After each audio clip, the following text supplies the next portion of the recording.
వైఎస్ఆర్ కాంగ్రెస్ పార్టీకి 10 సంవత్సరాలుగా ప్రాతినిధ్యం వహిస్తూ 2019, 2024 నుండి ఉండి నియోజకవర్గం నుంచి పోటీ చేసినటువంటి పీవీఎల్ నరసింహారాజు వైఎస్ఆర్ కాంగ్రెస్ పార్టీకి రాజీనామా చేశారు. కారణం అక్కడ వైసీపీ ఇన్ఛార్జిగా మంతెన యోగేంద్ర కుమార్ బాబు అంటారట, మంతెన బాబు అని, మంతెన యోగేంద్ర కుమార్ అనే అతన్ని నియమించారు.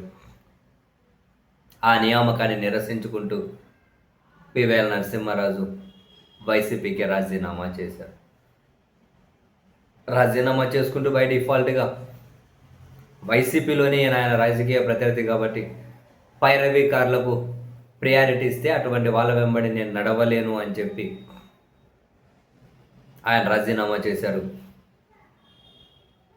అండ్ ఉండి నియోజకవర్గం నుంచి ప్రస్తుతం డిప్యూటీ స్పీకర్గా ఉన్న రఘురామకృష్ణంరాజు గారు ప్రాతినిధ్యం వహిస్తూ ఉన్నారు. పీవీఎల్ నరసింహారాజును అక్కడి నుంచి తప్పించుకుంటూ పొలిటికల్ అడ్వైజరీ కమిటీ మెంబర్గా నియమించారు, కానీ ఆయన దాంతో సంతృప్తి చెందక రాజీనామా చేశారు. ఉండి టీడీపీకి చాలా కంచుకోట లాంటిది, చాలా బలమైన నెట్వర్క్ క్యాడర్ అక్కడ టీడీపీకి ఉంటుంది. ఈ క్రమంలో క్షేత్రస్థాయిలో మారుతున్న రాజకీయ పరిణామాలు, ప్రతి నియోజకవర్గం కూడా చాలా కీలకంగా కాబోతోంది. వచ్చే ఎన్నికలకు ఎక్కడ అలసత్వం ప్రదర్శించకూడదు. వచ్చే ఎన్నికల నాటికి నియోజకవర్గాల్లో నాయకత్వాన్ని ఇప్పటికే మార్పు చేసి పెట్టుకోవాలి అని భావిస్తున్న జగన్మోహన్ రెడ్డి గారు నరసింహారాజును తప్పించి యోగేంద్ర కుమార్కి అక్కడ ఇన్ఛార్జిగా అవకాశం ఇచ్చారు. మనం మొన్ననే మాట్లాడుకున్నాం, కొన్ని అనూహ్య పరిణామాలు ఏవైనా చివరిలో సంభవిస్తే తప్ప ఇప్పుడు ఇన్ఛార్జీలు ఇప్పుడు నియమితులు కాబోతున్న వాళ్ళే అవి ఎమ్మెల్యే అభ్యర్థులుగా నెక్స్ట్ ఎన్నికల్లో ఉండబోతూ ఉన్నారు దాదాపు అని. అండ్ జగన్మోహన్ రెడ్డి గారు ఇప్పుడు మార్పు చేర్పులు చేస్తూ ఉండడం నిజంగానే స్వాగతించాల్సిన విషయం. అండ్ కొన్ని నియోజకవర్గాల్లో ఎమ్మెల్యేగా ఒకరు, ఇద్దరు, ముగ్గురు పోటీ పడుతూ ఉన్నారు. కొందరు వాళ్ళ సన్నిహితుల దగ్గర చెప్పుకుంటూ ఉన్నారు నెక్స్ట్ టికెట్ మనకే అని.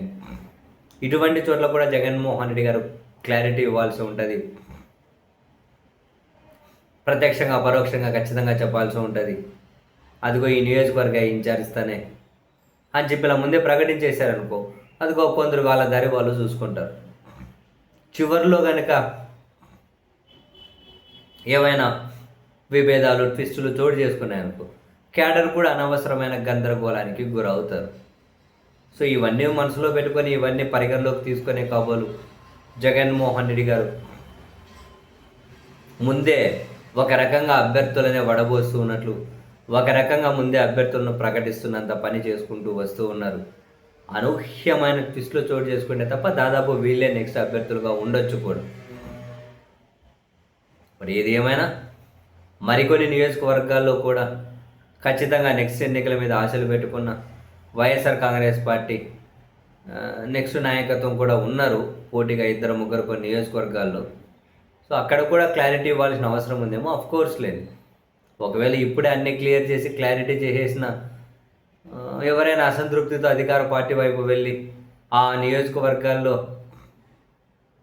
వైసీపీని చిందరబిందర చేసే అటువంటి అవకాశాలు కూడా ఉన్నాయి. మరి అందుకనే ప్రతి నియోజకవర్గంలోనూ ఇప్పుడే వీళ్ళే అభ్యర్థులు అని చెప్పి ప్రకటించలేకున్నా నియోజకవర్గ ఇన్ఛార్జీలను అయితే కొన్ని చోట్ల మారుస్తూ ఉన్నారు. మరికొన్ని చోట్ల అయితే ఆ నియోజకవర్గాల నేతలతో సమావేశం జరిపిన జగన్మోహన్ రెడ్డి గారు పరోక్షంగా ఎవరు ఎమ్మెల్యే అభ్యర్థిగా ఉంటారు అన్నది కూడా చెబుతూ వస్తూ ఉన్నారు. బట్ ఏది ఏమైనా ఈసారి ఎలాంటి అవకాశాన్ని వదిలిపెట్టుకునే ఉద్దేశం అయితే వైసీపీకి లేదు. జగన్ గారు పాదయాత్ర ఒక మొదటి అడుగు వేసే నాటికి దాదాపు 175 నియోజకవర్గాల్లో కూడా నాయకత్వాన్ని ప్రకటించే దాదాపు ఆయన ముందుకెళ్ళి రాజకీయం చేయబోతూ ఉన్నారు.